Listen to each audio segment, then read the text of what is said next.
Hello student, I am Kirti Sagar from जेपी साबाद। हम पढ़ रहे हैं आपका सब्जेक्ट प्लम्बिंग सर्विस और ये आपका चैप्टर नंबर 3 नल तथा नल fitting, pipes and pipe fittings. तो देखिए पाइप्स क्या होते हैं। तो आपको पता है कि आवश्यक होने पर जो हम जल को क्या करते हैं, एक स्थान से दूसरे स्थान पर ले जाते हैं, तो उसमें क्या होते हैं, ग्रेविटी कंडक्ट और प्रेशर कंडक्ट डाली जाती हैं। वी नो दैट कि जो आपका गुरुत्व वाहिका होती है उनमें जो जल का प्रवाह होता है वो गुरुत्वाकर्षण के कारण होता है, अतः नल को उपयुक्त अनुलंब ढाल पे रखा जाता है। गुरुत्व प्रवाह में पानी सदा क्या होता है, अप से डाउन की तरफ बहता है। जैसे छत पर रखी जल टंकी से पानी निचले फर्शों पर गुरुत्वाकर्षण के द्वारा पहुंचता है।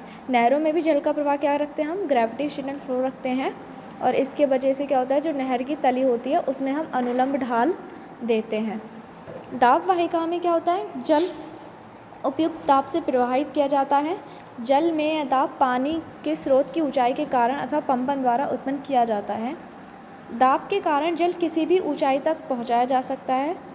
छत की जल टंकी में पानी भरने के लिए भूमि तल से पानी को पंप किया जाता है। फिर क्या होता है, निचले स्थान से ऊंचे स्थान पर पानी जो होता है वो उच्च दाब पर भेजा जाता है, और यह दाब वायुमंडलीय दाब से अधिक होना चाहिए। फिर आता है, दाब पर पानी भेजने के लिए इसे बंद पाइप द्वारा ही भेजा जा सकता है, ऊपर से खुली वाहिका से नहीं। नहरें क्या होती हैं, ऊपर से खुली होती हैं, और इनका जो फुल सप्लाई लेवल होता है वो क्या होता है, स्थित भूमि खेतों में सिंचाई जल नहीं पहुंच सकता। इनडायरेक्टली ये कहना चाह रहे हैं कि अगर हमारा जो नहरें होती हैं वो क्या होती हैं हमारी, उनका फुल सप्लाई जो लेवल होता है वो ग्राउंड लेवल से ऊपर होता है, तभी तो पानी ग्रेविटेशनल फ्लो के द्वारा खेतों तक पहुंचता है। लेकिन अगर हमें पानी ऊंचाई पर ले जाना हो, पानी नीचे है, तो हम उसे पंप द्वारा पहुंचाते हैं, ठीक है, बाय अप्लाइंग द प्रेशर। फिर आता है, पाइप द्वारा पानी एक स्थान से दूसरे स्थान पर ले जाने के लिए एवापोरेशन, ब्लीडिंग आदि के कारण कोई जल हानि नहीं होती है। पाइप द्वारा जल ले जाने पर इसके मात्रा में दूषित होने की संभावना भी रहती है। अच्छा, ये जो ब्लीडिंग वर्ड है ये श्रवण के लिए यूज़ हो रहा है, इसका मतलब आप सीपेज भी बोल सकते हैं। अतः जल कल से प्रशोधित जल उपभोक्ताओं तक पाइप द्वारा ही पानी पहुंचाया जाता है। ये जो बुक हम यूज़ कर रहे हैं एशियन पब्लिकेशंस की है। फिर आता है आपका वाटर पाइप या जल पाइप। पाइपों द्वारा जल को एक स्थान से अन्य स्थान पर ले जाने के लिए निर्माण पदार्थों के आधार पर इनके निम्नलिखित नाम हैं। फर्स्ट है आपका ढलवा लोहे के पाइप, कास्ट आयरन पाइप, इस्पात के पाइप, स्टील पाइप, जस्तीकृत लौह pipe, galvanised iron pipe, GI pipe, cement concrete pipe. ये सीमेंट कंक्रीट के पाइप प्लेन के हो सकते हैं, रेनफोर्स हो सकते हैं, प्री स्ट्रेस हो सकते हैं। Asbestos cement pipe, hume steel pipe, plastic pipe PVC and HDPE pipes, lead pipe शीशे के पाइप एंड कॉपर पाइप।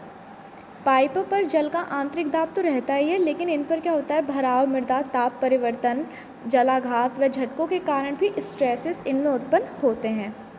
अतः पाइप का मटेरियल तथा उसके जोड़ सामर्थ्यवान होने चाहिए, क्योंकि पाइपों में क्या होता है, जो जल होता है वो प्रेशर के द्वारा प्रवाहित किया जाता है, और अत्यंत दाब के कारण इनको फटने से रोकने के लिए पाइपलाइन पर अनेक सुरक्षा वाल्व पे फिटिंग लगाई जा सकती है। फिर आता है, पाइप में फंसी वायु के विमोचन के लिए भी उचित वाल्व लगाया जाता है, और पाइपों का वर्णन इस तरह से है। ढलवा लोहे के पाइप, यह पाइप ढलवा लोहे से बनाया जाता है। दाब वहन करने में ये उत्तम होते हैं, परंतु बाहरी आघात, कंपन व झटकों के प्रति भंगुर होते हैं। भंगुर मतलब ब्रिटल। यह पाइप काफ़ी भारी होता है, अतः इसको वहन कठिन व महंगा पड़ता है। इस पाइप को काटना, जोड़ना तथा इससे शाखाएं स्थापित करना सरल होता है। इन पाइप को सॉकेट एवं स्पाइगॉट जोड़ द्वारा जोड़ा जाता है। ढलवा लोहे के पाइप जो होते हैं वो 8 सेंटीमीटर से 150 सेंटीमीटर व्यास तक में और 2.5 से 5.5 मीटर की लंबाई में ढाले जाते हैं। दाब के अनुसार अकॉर्डिंग टू प्रेशर ये 4 श्रेणी में बांटे गए हैं, A, B, C and D, जो क्रमशः 30 metre, 60 metre, 90 metre and 120 metre दाब शीर्ष प्रेशर हेड्स दहन कर सकते हैं। फिर आता है आपका इस्पात के पाइप। स्टील की चपटी प्लेट को उचित व्यास में रोल करके तथा किनारों को रिवेटेड या वेल्ड करके यह पाइप बनाया जाता है। जोड़ रहित या मिल पाइप 60 सेंटीमीटर व्यास तक गर्म या ठंडी ड्राइंग विधि से बनाए जाते हैं। इस्पात के पाइप भार में हल्के, ना टूटने वाले, आघात व कंपन सह होते हैं, परंतु अम्ल व क्षारों से शीघ्र प्रभावित हो जाते हैं। इस्पात पाइप 15 सेंटीमीटर से 180 सेंटीमीटर व्यास तक 5.5 मीटर से 11 मीटर की लंबाई में बनाए जाते हैं। इन पाइपों को लंबाई में जोड़ने के लिए फ्लेंज जॉइंट लगाए जाते हैं अथवा वेल्डन द्वारा जोड़ा जाता है। इस्पात के पाइपों का यूज़ कहाँ किया जाता है? राइसिंग मेन के लिए तथा अत्यधिक दाब वाली स्थितियों में किया जाता है। सामान्यतः जो वितरण पाइपलाइन में इनका यूज़ नहीं होता। क्यों? क्योंकि इनमें कनेक्शन देना टफ होता है। फिर आता है आपका जस्तीकृत लौह पाइप। ये क्या होता है? पिटवा लोहे के पाइप पर जस्ते का लेप करके, जिंक का लेप करके जस्तीकृत लौह पाइप बनाया जाता है।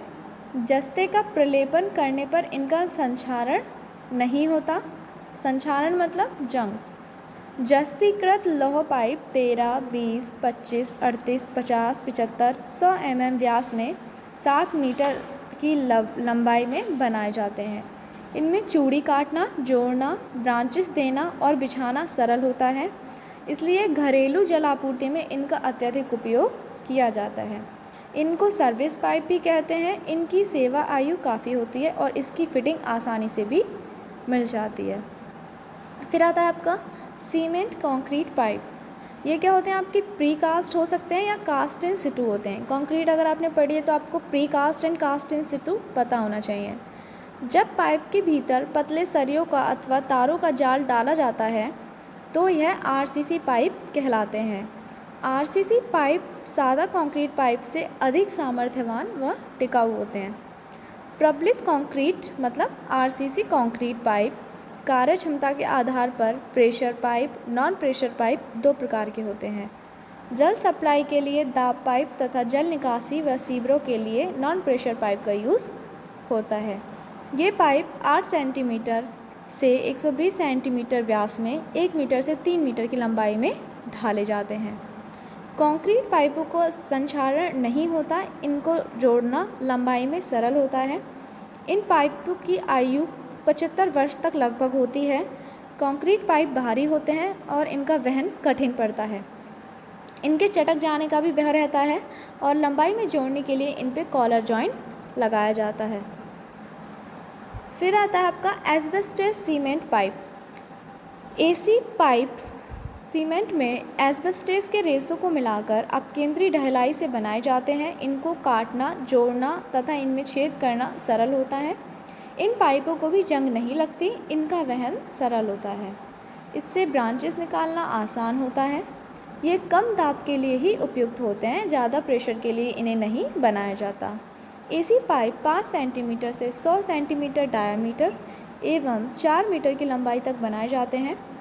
ये जल निकासी वर्षा जल को छत से नीचे लाने के लिए ही प्रयोग में आते हैं। एस्बेस्टस में हानिकारक तत्व होने के कारण अब इनका उत्पादन कम हो गया है। फिर है आपका ह्यूम स्टील पाइप। इस्पात की पतली सीट को वांछित व्यास में रोल करके, वांछित मतलब जितना हमें चाहिए, नीडेड, उसके भीतरी व बाहरी सतहों पर सीमेंट, मसाले, कंक्रीट की मोटी परत चढ़ाकर यह पाइप बनाया जाता है। ह्यूम पाइप 10 सेंटीमीटर से 180 सेंटीमीटर डायामीटर 2.5 मीटर की लंबाई में तैयार किए जाते हैं। ह्यूम पाइप काफ़ी भारी होते हैं। इनको काटना, जोड़ना एवं इनमें ब्रांचेस निकालना कठिन होता है। क्यों? क्योंकि कंक्रीट की परत का फटने का डर रहता है। ये पाइप भारतीय ह्यूम पाइप कंपनी द्वारा बनाए जाते हैं। फिर आता है आपका प्लास्टिक पाइप। प्लास्टिक पाइप देखिए क्या होता है। ये पाइप जैसे कि नाम से ही पता चल रहा है, हल्के होते हैं, अप्रवेश्य होते हैं, अम्लीय और क्षारीय जल से अप्रभावित होते हैं तथा उच्च दाब सहने योग्य होते हैं। इनका कोरोजन भी नहीं लगता, मतलब जंग इनमें नहीं लगता। ये पाइप ठंडे जल के वहन के लिए उत्तम रहते हैं। इनको काटना, जोड़ना तथा बिछाना सरल होता है और समय भी कम लगता है। प्लास्टिक पाइप 20 mm से 315 mm तक 6 मीटर की लंबाई में बनाए जाते हैं। प्लास्टिक पाइप 2 से 10 किलोग्राम पर सेंटीमीटर स्क्वायर का प्रेशर है वहन कर सकते हैं। देखिए, निम्न 3 प्रकार के प्लास्टिक पाइप बाजार में उपलब्ध हैं। कौन सा? फर्स्ट, निम्न सघनता वाले polyethylene pipe, low density polyethylene pipe, जिनको बोलते हैं LDPE पाइप। उच्च सघनता वाले polyethylene pipe, high density polyethylene pipe, HDPE pipe, दृढ़ PVC pipe, rigid PVC pipe, unplasticised होते हैं ये। और इन पाइपों का जो वर्णन है वो निम्न है। Thank you class. इससे आगे का नेक्स्ट क्लास में पढ़ते हैं।